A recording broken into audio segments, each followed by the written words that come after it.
Hello friends, स्वागत है आपका अपने channel DC math classes channel पर। तो फ्रेंड्स देखो, आज का रीजनिंग में हम बहुत सारे क्वेश्चन करेंगे। किससे? एनालॉजी से, समरूपता से। तो हमारे पास पहला है नंबर एनालॉजी।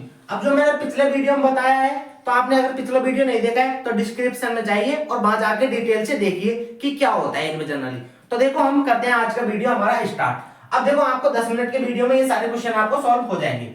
इधर देखो, इधर क्या होता है, मैंने बताया कि समरूपता में क्या होता है कि समान रूप रखने वाला। इसका मतलब क्या होता है कि ये जो इसके साथ रिलेशनशिप रखेगा वही इसके साथ आने वाला वो रिलेशनशिप रखेगा। तो यहाँ देखो क्या हुआ फ्रेंड्स, आपको मैं सिंपल सा पता चल रहा है कि ये 4 का उसक्यार 16 प्लस 1 हो रहा है 17 हो गए, और इधर भी क्या होगा 7 का उसक्यार करेक्ट आंसर है ना, ये हो गया क्लियर। उसके बाद देखो सेकंड क्वेश्चन में क्या हो रहा है, इधर देखो 6 और 42।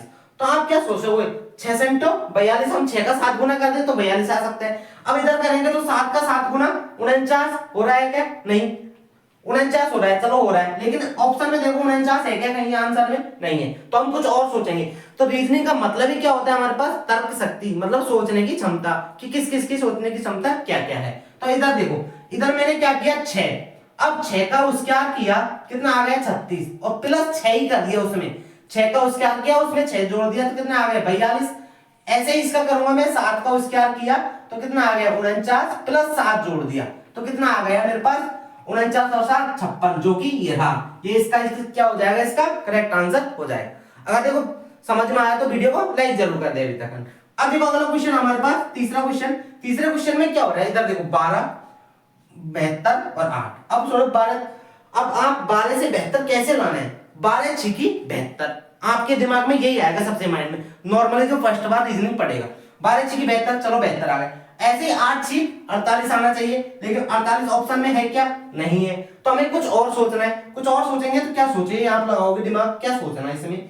तो इसमें सोचना क्या है, देखो 12 इंटू, अब इस 12 का मैं क्या करूंगा, आधा कर दूं, 12 का आधा कर दूं तो कितना बचेगा यहाँ पर 6। तो ये गया 12 इंटू 6, तो 12 छिकी 72, तब भी तो 72 आ रहा है ना, इस तरह से भी 72 आ सकता है। तो ऐसे ही हम अब इसका इन दोनों में रिलेशनशिप आ गया, तो ऐसे ही इन दोनों का रिलेशनशिप निकालते हैं कि 8 इंटू 8 का आधा, तो कितना हो जाएगा 8 का आधा 4, तो 8 चौक 32, 32 ऑप्शन में है क्या? हाँ है ना।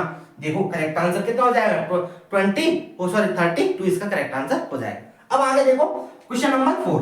तो क्वेश्चन नंबर 4 बड़ा ही अच्छा क्वेश्चन है। तो देखो इसमें भी आपको सोचना है। अब हम 9 से 50 किस तरह से लाएं? अब देखो हम कैसे करेंगे इसको। अब सिंपल से आप प्रैक्टिस करोगे ना तो आपको ऑटोमेटिकली क्वेश्चन देखकर आपको पता चल जाएगा कि क्या हो रहा है क्वेश्चन में। अब देखो इधर क्या हो रहा है कि मैंने किया कि 9 पंजों 45, ये तो आ गए 45 तो आ गए। अब मैंने 5 से गुणा किया और 5 ही जोड़ दिया इसमें। 9 पंजों 45 और प्लस 5 कितना हो गए 50 हो गए। सिंपल सी बात है, हो गई 50। चलो इन दोनों का रिलेशनशिप तो आ गया। अब आगे इसका निकालना है कि 20 इंटू 5 किया तो 20 पंजों 100 हो गए, 100 प्लस 5 करूंगा तो 20 पंजे 100 प्लस 5 105, तो 105 ये रहा, 105 इसका करेक्ट आंसर हो जाएगा।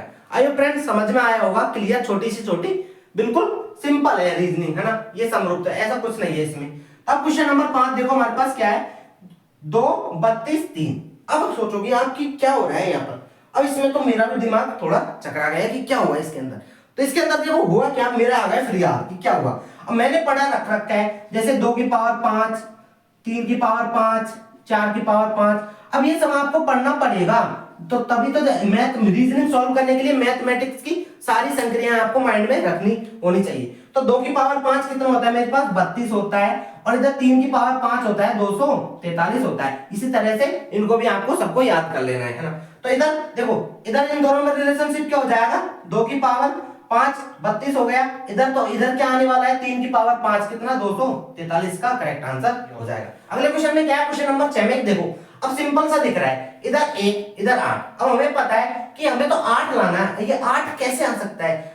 8 तो हमें पता है कि 2 का क्यूब होता है 8, पता है ना 2 का क्यूब होता है, और एक का क्यूब एक ही हो जाता है, चलो मानो। तो हमें इधर देखो 16 किसी का क्यूब नहीं होता लेकिन उसक्यार होता है, तो हम क्या मानेंगे कि इसका रिलेशनशिप क्या है कि 1 का उसक्यार ये है और इधर क्या है 2 का क्यूब है। 1 का उसक्यार है और 2 का क्यूब है, तो इधर ही क्या होगा ये देखो 4 का उसक्यार हो गया, तो अब आने वाला क्या होगा कि 5 का क्यूब आएगा। हमें पता है आंसर, क्योंकि इन दोनों में रिलेशनशिप ये रहा इस तरह से। तो तो इस तरह से इसका रिलेशनशिप के अकॉर्डिंग इसका आंसर क्या होगा 5 का क्यूब। तो 5 का क्यूब हमें पता है क्या होता है 125, तो 125 इसका करेक्ट आंसर हो जाएगा। ऐसे ही देखो क्वेश्चन नंबर 7 में देखो, क्वेश्चन नंबर 7 में क्या हो रहा है फ्रेंड्स, अब देखो अब सिंपल सा पता चल रहा है, हम इसको गुणा करके भी कर सकते हैं, जैसे 9 तिया 27 होगा, 27 तो हो गया, लेकिन क्या करेंगे 24 लाना है हमें, तो मैंने 3 से गुणा किया तो 3 ही घटा दिया इसमें, ये लो 9 तिया 27 तो आ गया 24, 9 तिया 27 माइनस 3 तो 24 आ गया है ना। अब ऐसे ही है, कौन सी संख्या लेके आऊं मैं यहाँ बीच में कि उसका 3 गुणा करने पर, तो देखो मैं अब क्या, हमें सिंपल सा पता है कि 6 आना चाहिए, तो मैं क्या करूंगा 3 का 3 गुणा किया, 3 तिया 9 माइनस 3 किया तो 6 आ गया, सिंपल सा बस कि बिल्कुल। तो इसकी जगह क्या आ जाएगा बीच में, यहाँ पर 3 आंसर आएगा, और ये रहा 3, ये लो है ना, क्योंकि हमें तो चलो इसको x मान लेते हैं, इनटू 3 गुणा किया और माइनस 3 किया, इस तरह से तो होगा, और बराबर में आना क्या चाहिए था 6, तो इसको 3x बराबर में सॉरी ये इधर नहीं इधर ही आएगा ना, तो इस तरह से आपको x मानकर भी कर लेना है। देखो सिंपल से बात ये है, बस ज्यादा टाइम वेस्ट नहीं करते हुए आपको क्वेश्चन करना है बस तरीके से, है ना। तो देखो अब क्वेश्चन नंबर 8, क्वेश्चन नंबर 8 में क्या है, अब देखो सिंपल है, ये तो देखने से हो रहा है, इसमें ज्यादा टाइम वेस्ट करने की जरूरत नहीं है आपको, क्योंकि देखो 4 का स्क्वायर कितना होता है 16 होता है, और 16 में से 1 घटा दिया तो आ गया 15, इन दोनों में हमें रिलेशनशिप मिल गया तो आगे हम यही करेंगे ना, क्योंकि 6 का स्क्वायर कितना होता है 36, 36 में से 1 घटा दूंगा तो यहाँ पर क्या आ जाएगा 35, इसका करेक्ट आंसर आ जाएगा, ये लो 35 इसका करेक्ट आंसर, बस कुछ नहीं, सिंपल सा क्वेश्चन था, है ना। अब ऐसे क्वेश्चन नंबर 9, क्वेश्चन नंबर 9 में देखो कि हमें 1 और 36, तो 1 का उसका 1 और 6 का उसका 36 हो रहा है ना, पता है सिंपल सी बात है। तो अब 1 के बाद 6 आ गया, मतलब 5 जोड़ा तब जाके 6 आ गए, तो इधर देखो इधर सॉरी यहाँ पर 1 है, फिर भी उसके बाद 36 आ गया डायरेक्ट, तो हम 1 को 1 ही लिख सकते हैं कि 1 के बाद 5 जोड़ा कि 1 प्लस 5 किया तो कितना आ गया 6, और उसका कर दिया तब जाके 36 आ गया। तो ऐसे ही ये इसमें रिलेशनशिप हो गया ये तो, लेकिन अब इसमें रिलेशनशिप क्या हुआ कि 2 प्लस 5 जोड़ा तो कितना आया 7, और 7 का स्क्वायर किया तो कितना आ जाएगा मेरे पास 49, इसका आंसर करेक्ट आंसर हो जाएगा। क्लियर यहाँ तक, मजा आया होगा, मजा आया तो वीडियो को लाइक जरूर करें। अब क्वेश्चन नंबर 10 में देखो, अब देखो सिंपल सा बात है कि ये 30 कैसे आएगा, 5 6 30, आप गुणा कर दोगे 5 6 30, तो ऐसे ही इन दोनों में इधर अब इसका रिलेशनशिप 7 6 42, अब आप ऑप्शन में देखोगे 42 है क्या, अरे नहीं है 42 नहीं है, तो क्या करें कुछ और सोचेंगे हम, तुरंत अपने माइंड को रेस्पॉन्स करेंगे और तुरंत दूसरा कुछ सोचेंगे। तो इधर 5 × 5 ये तो पता है हमें 25 होता है, प्लस उसमें 5 कर दे हम तो क्या आ जाएगा 30 आ गया ना, इन दोनों में रिलेशनशिप आ गया। तो ऐसे ही अब इन दोनों का रिलेशनशिप निकालना है कि 7 × 5 कितना हो गया, 7 तो 5 35 है ना, नहीं सॉरी 5 है तो 5 से ही गुणा किया और 5 ही जोड़ा, तो इधर 7 है तो क्या करूंगा मैं 7 से गुणा करूंगा प्लस 7 दूंगा, तो 7 7 49 और प्लस 7 कितना आ गया 56, जो कि ये रहा 56 is the correct answer this question. Okay clear, तो क्लियर, चलो आगे चलते हैं क्वेश्चन नंबर 11। तो क्वेश्चन नंबर 11 में क्या कह रहा है, देखो अब देखो सिंपल है, देखते इसमें भी आपको कुछ ये नहीं कि रीजनिंग में हमेशा कठिन क्वेश्चन आए, छोटे क्वेश्चन भी आ सकते हैं बिल्कुल लो लेवल के। तो ये देखो गुनी दूना 38 माइनस 1 किया तो कितना आ गया 37, अरे गुनी दूना 38 माइनस 1 किया 37, तो इधर 26 दूना 52 में से 1 गया तो क्या आ जाएगा 51, इसका करेक्ट आंसर आ जाएगा। इसी तरह से अब ये देखो ये अच्छा क्वेश्चन है, इसको लगाओ है ना स्टार्ट मार्क, तो देखो 2 7 क्या आएगा, आप कैसे सोचेंगे 2 3 6 प्लस 1 किया चलो 7 आ गया, तो आप इधर भी करेंगे 6 3 18 प्लस 1 19, जो कि ऑप्शन में है ही नहीं, तो हम क्या करेंगे कुछ और सोचते हैं।